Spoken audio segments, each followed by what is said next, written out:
Otya nno munafa akaseera kalipota embeera y'obudde okuva mu kitongole kikulu eky'eggwanga ekivunaanyizibwa ku by'embeera z'obudde wano ku UBC TV. Nze Annette Nakimbugwe. Wadde omusana gwememula kyo ekiseera kya nkuba era enkuba gye twafunye mu bitundu ebimu eby'eggwanga nga Ejjinja yawozezza milimitaazi 13 n'obutundutundu mukaaga, ate yo eyatonye Embalala yawezezza milimitaazi 12 n'obutundutundu 4. Eyatonye e Kampala yo yawezezza milimita 1 n'akatundutundu kamu. Olwaleero ku bifaananyi bya Ssemukense ebyakubiddwa ku Ssemazinga Africa, wadde nga Sseruwandula Mpewo mu bukiikaddyo bwa Ssemazinga Africa zinafuye, kireeseewo omukubi gw'enkuba okusaasaana mu kitundu kyaffe, so ng'ate n'envubo y'empewo mu kagolomolo k'e Mozambique esika empewo empeweevu ezandibadde zituleetera enkuba mu bitundu byaffe. Era bwe tutunula ekifaananyi ekyakubiddwa ku makya ku ggwanga lyaffe kiraga nti obudde bwabadde bwakiddedde mu kitundu ekyo ekiri mu bugwanjuba bw'eggwanga. Ebitundu by'eggwanga ebisinga byo byabaddemu omusana ogwaka nga bwe gukubakubamu. Mu biseera eby'olweggulo ekifaananyi kiraga nti ebitundu by'eggwanga ebisinga byabaddemuko ekiddedde n'omusana ogwaka nga bwe gukubakubamu, era ng'ebitundu by'eggwanga ebimu naddala ebyo ebyebulunguludde ennyanja Nalubaale bifunyeeyo ko ku nkuba.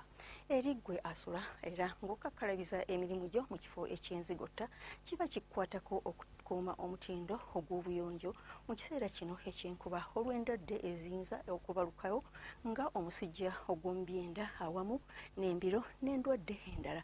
Obulamu bwo bwa muwendo nnyo gy'oli eri abantu b'okuuma era awamu n'eggwanga.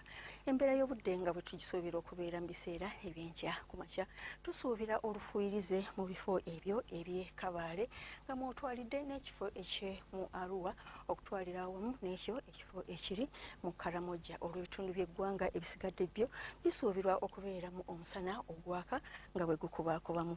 Mu biseera eby'olweggulo tusuubira enkuba okutonya mu bitundu bingi ddala eby'eggwanga, era nga e Kabaale tusuubira obudde obw'ekiddedde ne temperature okutuuka ku Celsius 26-28.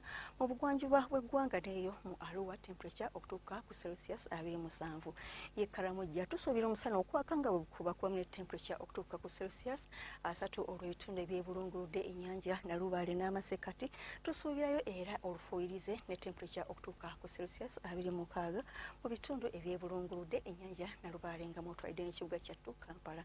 Okweyongerayo mu bibuga ebimu eby'oku Ssemazinga Africa nga Lagos ne Addis Ababa wasuubirwayo enkuba omusuubirwa okubeera okubwatuka okw'eggulu, ate yo e Nairobi obudde busuubirwa okubeera obw'ekiddedde ne temperature okukka okutuuka ku Celsius 25. Okweyongerayo ku bibuga ebirala eby'emitala w'amayanja nga Moscow wasuubirwayo omusana okwaka nga bwe gukubaakubamu ne temperature okutuuka ku Celsius 12. Ate yo mu London ne Beijing wasuubirwayo olufuuyize ne temperature okutuuka ku Celsius 26. E Dubai ne New Delhi omusana gusuubirwa okwememula nga mu Dubai temperature esuubirwa okutuuka ku Celsius 38. Webale kubeera naffe akaseera kanera ng'oyagala okumanya ebisinga ku wano ku by'embeera z'obudde, tutuukire ku mutimbagano gwaffe nga bw'ogulaba ku lutimbe olwa UBC TV. Nze Annette Nakimbugwe, weeraba.